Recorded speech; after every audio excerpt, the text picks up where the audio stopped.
and the Democrats who have done a horrible job.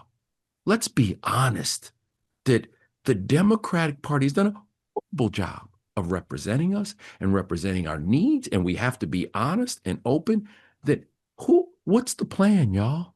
There's no plan. No one is stepping up front to lead. There's no damn plan. So we have to, meanwhile, stop acting emotionally, and we got to go over here and get a plan. We're ready. We're prepared. Do not give in to fear. We are fearless. This is not the time to be afraid. This is a time to stand up and fight back and to resist any temptation for them to divide us. We're in this together. The rule of law is on our side. We will not give in, not give up. We will not capitulate. We will not bow. We will not bend. We will survive.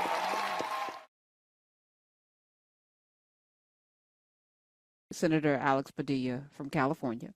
Yeah. Showed up to a press conference that Kristi Noem was holding, Homeland Security Secretary. Yep.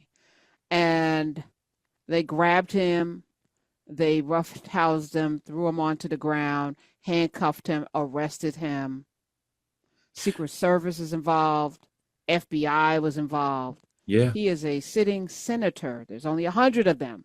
This is Yes. not someone who was elected in one of the largest electorate Yes. states in the union. Yes. So, but Karen, this is what I'm saying is that we're being baited into emotional responses. And those emotional responses are then being played against us.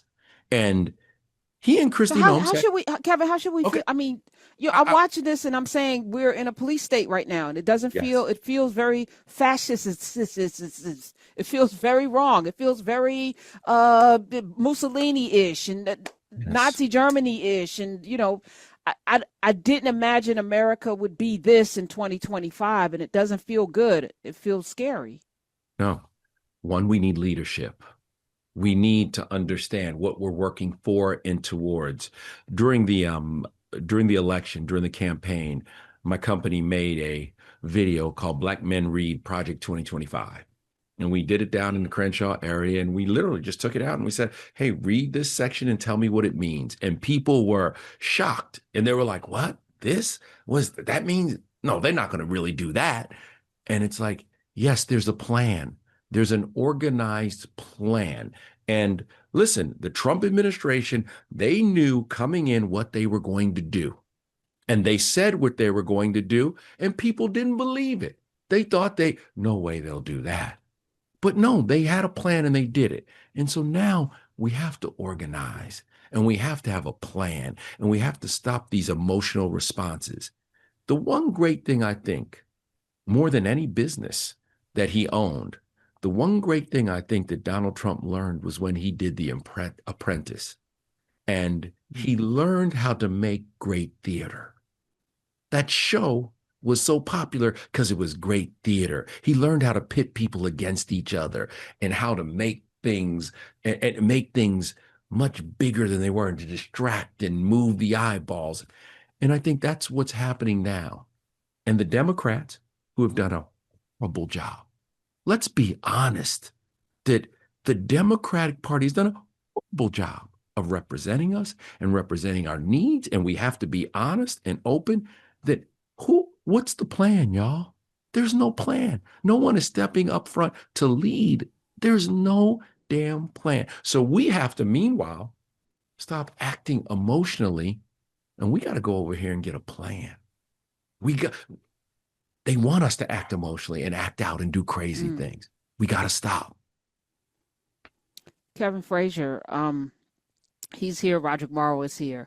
Are there, yesterday I was talking with Roy Wood Jr. We were talking about the cannabis industry. There's a documentary that he produced, and he brought the writer and co-producer on. And she was like, can I talk?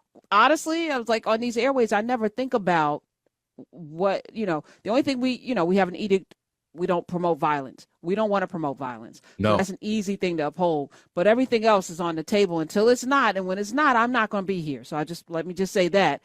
But right. I think about people whose livelihoods. I'm watching a lot of so-called media people do strange things for money. and the algorithms drive the money. So Yes. I'm seeing takes on things that I'm surprised by when I know these people do not believe the things that are Like coming out of what? their mouths. Like what?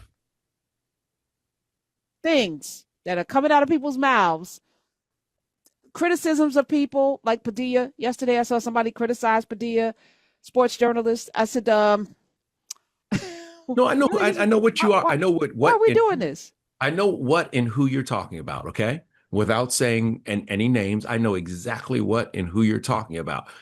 But Karen, we have to start looking at things through a non-emotional lens. Could that meeting have happened without that moment? Because they did Yes. meet afterwards. Yeah, no, but Padilla wanted that moment. And in many Well, ways, why? But why do you want because that moment? because it shows that we aren't in a free society right now. And yeah, maybe I wouldn't have done it. Maybe you wouldn't have done it. Maybe Roger wouldn't have done it. Well, we know But that. We know as a we're not in a free representative, society. We okay, know that. but do we? Because I feel Yes. like there are people that are shocked. We all read Project 2025 here on this channel, so we knew what was coming. But I'm stunned by how many people are like, I can't believe this is happening. So for them, it's like they're having a front row seat to something they didn't think was possible. And here When we you are. when you look at the votership numbers and you look at how African Americans voted, and then you look at how the Latino population voted, and then you look at how the white population voted, there's a vast gap. I think that we understood and have, because we had to live through Jim Crow and the civil rights, we understand what it's like to live in a society or a pseudo police state where you could be taken off the streets at any time and injured or your livelihood taken away from you and there be no recourse. So I think that we saw that. I don't think everybody else did and understood that. And now everyone has to understand that and we have to make a plan. That event yesterday, because you have to understand what happened. Right after that, Kristi Noem goes on Fox News Mm-hmm. and she says to the 4 million people that watch them every night that Mm-hmm. that was out of control and out of pocket. And they had a meeting afterwards and they talked like civil human beings and didn't agree on 90% of the stuff. Now we can look at it and say, oh my gosh, we're outraged at the way they handled him. But what's happening on the other side is that base is seeing this and they're saying, he was Yes. completely out of control. Show Right. respect for her job. And so once again, here we go. That everybody's like, how could you do a senator like that? Well, you know what? Damn it. We gotta stop playing checkers and start playing chess. Okay. So Chess. let me deputize you because Okay. I respect you tremendously. You're in charge. Hmm. What's the plan, Kevin Frazier? Well, Right the now, first thing. okay, this happened. Mhm. This is where we are. Go. The first thing I'm going to do is start grassroots, city councilmen and representatives, state representatives especially, and I'm going to start going out and getting my donors and funding those campaigns and funding people who are going to go against those people because you have to start pulling at the roots of the tree. And we saw that when, the money goes away or that the Trump administration hurts people in their local areas. Remember all those contentious town halls that were had in the very beginning, okay? Mm-hmm. And all of a sudden people went back and they said, hey man, we got to straighten this out because my constituents are on my behind. So I'm going to start there. See, I'm going to start at that level. And you have to now find viable candidates and people outside of this government realm because we don't want the same old Democratic voices and we don't want the same old Republican voices. We need new voices that are thinking about a new way to govern that helps everyone in this party. And I mean, everyone in this country. And I'm talking about every race, creed, and color, because we all have to come together and meet in the middle ground. There's going to be some things you ain't going to like, and there's going to be some things you like. But that's how we have to do it. And so I'm starting at grassroots so that you know who's on your school board, you know who's on your city council, you know who is your representative for that area, and that's where the heat begins. Because when you begin the heat down there, then the fire moves up. And so that's where I started. I started pulling it down, and you got to start traveling now. You got to start doing it now. I'd also start with looking at the judges. Look at all the different judges across this country, right? And you have to look at who's on what circuit court and where and who's getting appointed and who's left over. There are so many different ways to do this, but I don't think you can chop it at the top like people are trying to do. Okay. We agree on that. I've been talking to a lot of grassroots organizers, people who are in. Yesterday it was Omaha, Nebraska, which elected its first black mayor. Yes. And the workers there, the people that are on the ground. We had Davon Love in from Maryland. Organizer, grassroots, and I think that is where we're going to see the most. But right now it feels crazy, Yes. and there aren't a Karen, lot of people. no, it is crazy right now, but all that energy and emotion, we have to now channel into common sense work. We got to work smarter and less emotional, in my opinion. And that's my opinion. And I think that's what that person that you're talking about was kind of saying yesterday in that situation. We're ready. We're prepared. Do not give in to fear. We are fearless. This is not the time to be afraid.